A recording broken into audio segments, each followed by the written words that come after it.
Hello. कैसे हो प्यारे विद्यार्थियों। तो आप सबको गुड इवनिंग। मैं राजेश कल्याणा। उम्मीद करता हूँ आप लोग अच्छे होंगे। आज हम अपने नेक्स्ट टॉपिक को लेते हुए आज हम पढ़ेंगे दर्पण के बारे में। तो बीच में वीडियो अपलोड नहीं कर सका, इसलिए मैं माफ़ी चाहता हूँ। नेक्स्ट टाइम आगे से आपके वीडियो कंटिन्यूज रहेंगे। तो सुनिएगा, हम बात कर रहे हैं आज दर्पण के बारे में। देखिए प्यारे बच्चों, दर्पण को हम मिरर कहते हैं। दर्पण को हम क्या कहते हैं इंग्लिश में? मिरर। अब दर्पण की अगर बात करें तो दर्पण कोई भी जो कांच है उस कांच के को एक तरफ से अगर हम एल्यूमिनियम या सिल्वर एजी को एक उसका लेप करके और उस पर कलर कर दें तो वो क्या, एक जो कांच है वो एक मिरर की भांति व्यवहार करने लग जाएगा, जिसके अंदर हम अपना आईना देख सकते हैं या कोई भी किसी भी वस्तु का प्रतिबिंब देख सकते हैं। तो दर्पण के बारे में नेक्स्ट बात हम करेंगे कि दर्पण जो है उसको हम मुख्यतः दो भागों में बांटेंगे। एक तो जिसका तल समान हो उसको हम कहेंगे समतल दर्पण, ठीक है। और दूसरा है गोलीय दर्पण। समतल दर्पण प्लेन मिरर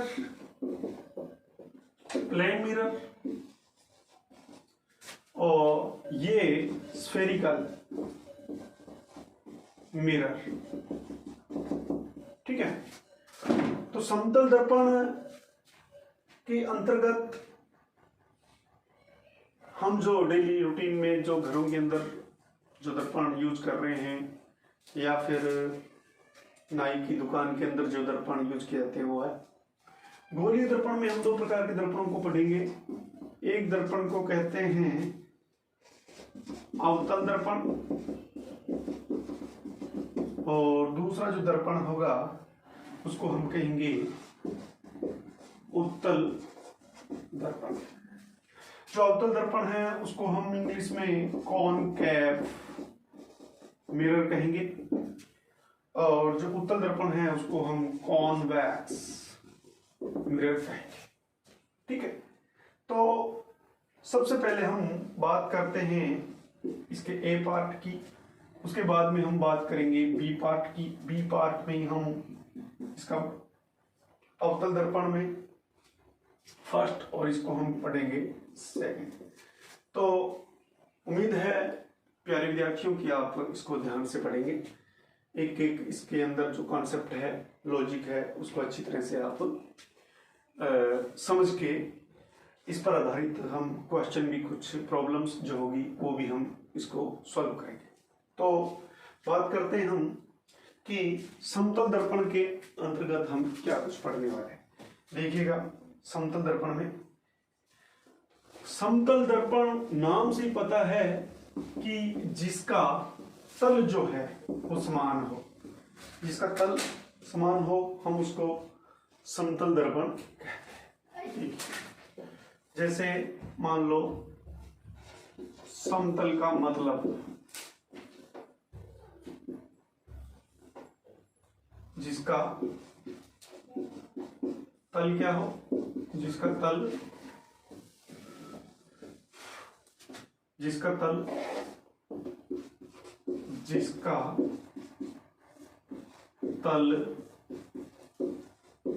समान हो उसको हम क्या कहेंगे? समतल दर्पण कहेंगे। अब मान लो ये कोई समतल दर्पण है, ये कोई मान लो प्लेन ग्लास है, उसके एक तरफ हमने क्या कर दिया, रजत पॉलिश कर दी, एक तरफ इसके हमने पॉलिश करके कलर कर दिया। तो ये जो भाग है इस भाग से हम देख सकते हैं ये इसका अग्रभाग होगा, ये इसका आगे का भाग होगा, और ये इसका बैक पोर्शन पश्च भाग होगा। ठीक है, ये इसका अग्रभाग होगा। इस जो आगे वाला भाग है जहां से हम अपनी इमेज को देख सकते हैं वो कहलाएगा परावर्तक पृष्ठ। इसको हम बोलेंगे यहां पे परावर्तक पृष्ठ, इसको हम परावर्तक पृष्ठ बोलेंगे। ठीक है। अब समतल दर्पण में क्या कुछ होता है कि समतल दर्पण में तल समान होने के कारण इसमें बनने वाला जो प्रतिबिंब है उसकी जो आकृति है वो उतनी होती है जितनी वस्तु होती है, यानी कि बिंब के आकार का ही इसमें प्रतिबिंब बनता है। ये इसकी विशेषता है। ये विशेषता है कि बिंब के आकार का ही इसमें क्या बनता है, प्रतिबिंब बनता है। तो अगर हम इसके गुणों के बारे में बात करें तो देखिएगा कि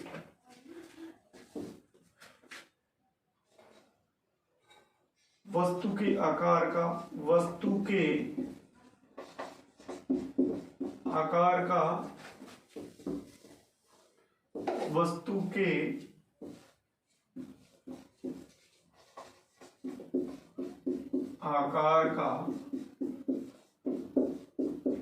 प्रतिबिंब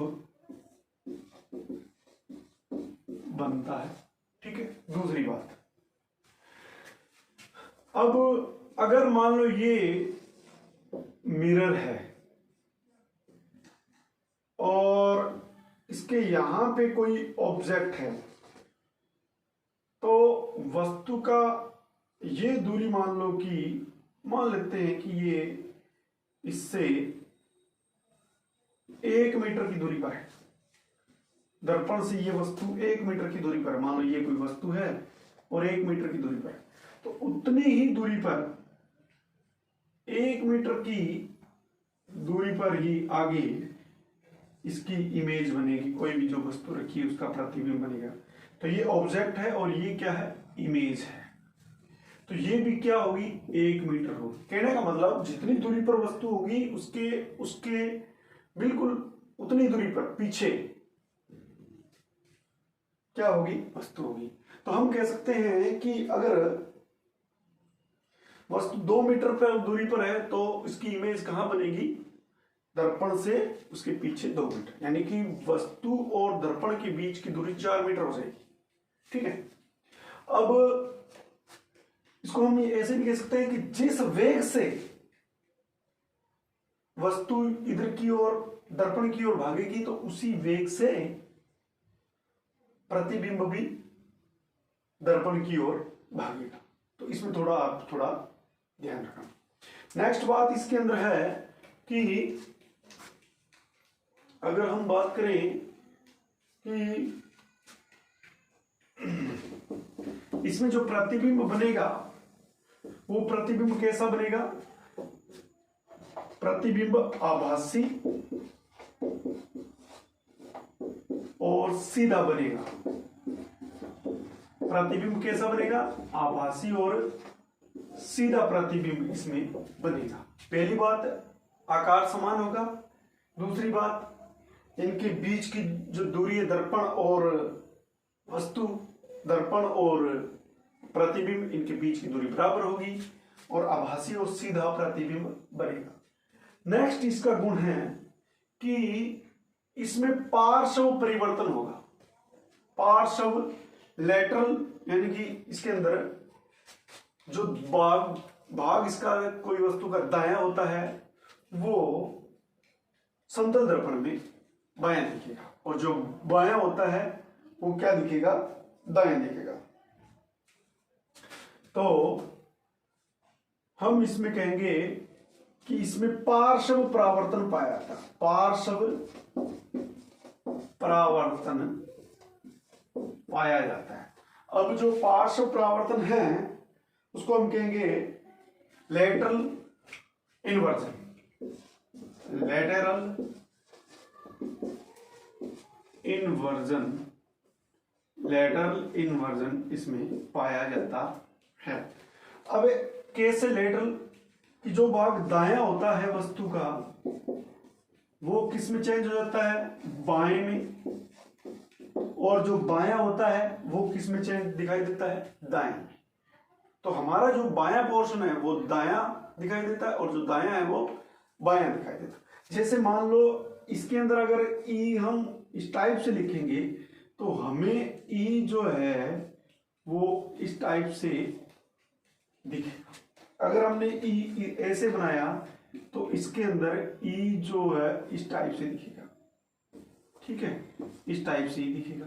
अगर हमने पी ऐसे बना दिया तो पी हमारे को इस क्यू की तरह दिखेगा, ठीक है।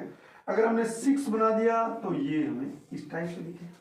तो ये इस परावर्तन को बोलते हैं लेटरल इन्वर्जन या पार्श्व परावर्तन, ठीक है। नेक्स्ट अगर हम बात करें कि इसके अंदर परावर्तन के सभी नियम लागू होते हैं, परावर्तन के जितने भी नियम हैं, जैसे कौन कौन से, तो हम कहेंगे कि समतल दर्पण पर परावर्तन के सभी नियम लागू होते हैं। कौन कौन से नियम है आपको पता है कि इसके नियम भी थोड़ा सा हम कर लेते हैं कि आपतित परावर्तित किरणें तथा आपतन बिंदु पर अभिलंब विषाद में एक ही तल पर होते हैं, एक ही तल पर होते हैं, ठीक है। ये किसका नियम था, ये नियम था परावर्तन का पहला। और दूसरी बात इसमें करेंगे हम कि आपतन कोण इंसिडेंट एंगल आई और परावर्तन कोण आर, इनका मान क्या होगा, समतल दर्पण पर बराबर होगा, ठीक है। तो ये इसको हम समतल दर्पण को हम चिकना पृष्ठ भी कह सकते हैं, चिकना पृष्ठ भी कह सकते हैं। और इस पर होने वाली जितनी भी घटनाएं वो परावर्तन के नियम का पालन करेगी, ठीक है। और इस पर होने वाला जो परावर्तन है वो रेगुलर परावर्तन होगा। कैसा होगा, इस पर परावर्तन कैसा होगा, इस पर परावर्तन जो परावर्तन होगा वो नियमित परावर्तन होगा, ठीक है, रेगुलर रिफ्रैक्शन होगा, ठीक है। तो इस बात का आप थोड़ा ध्यान रखना। नेक्स्ट इसमें एक बहुत ही महत्वपूर्ण बात है कि समतल दर्पण, दो समतल दर्पणों को अगर कुछ एंगल पर हम रख दें तो उनके बीच में जो वस्तु रखी गई है उनके प्रतिबिंब काफी बनेंगे। जिस प्रकार से आप जो नाइयों की और जो हेयर ड्रेसर की दुकानें होती है उसके दाएं और बाएं में जैसे वो लगे होते हैं, तो उस हिसाब से अगर देखें हम इसको तो उसमें काफी चेहरे जो है हमारे काफी संख्या में दिखाई देते हैं। वो किस कारण, तो इसमें एक समतल हम लिख सकते हैं कि दो समतल दर्पणों को अगर किसी थीटा डिग्री एंगल पर रखें तो उनके बीच रखी वस्तु के इमेजेस की, नंबर ऑफ इमेज यानी प्रतिबिंबों की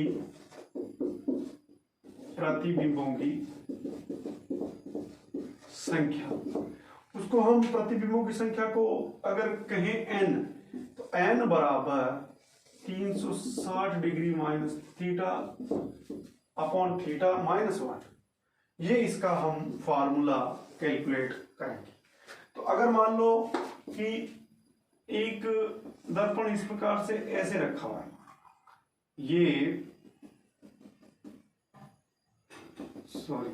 इसको ऐसे रखो,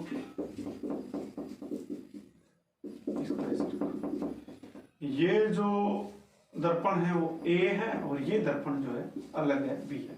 इनके बीच में कोण मान लो थीटा जो है 60 डिग्री का एंगल है। तो इनके बीच में अगर कोई भी वस्तु हमने रख दी, मान लो कोई भी आकृति हमने रख दी, तो ये आकृति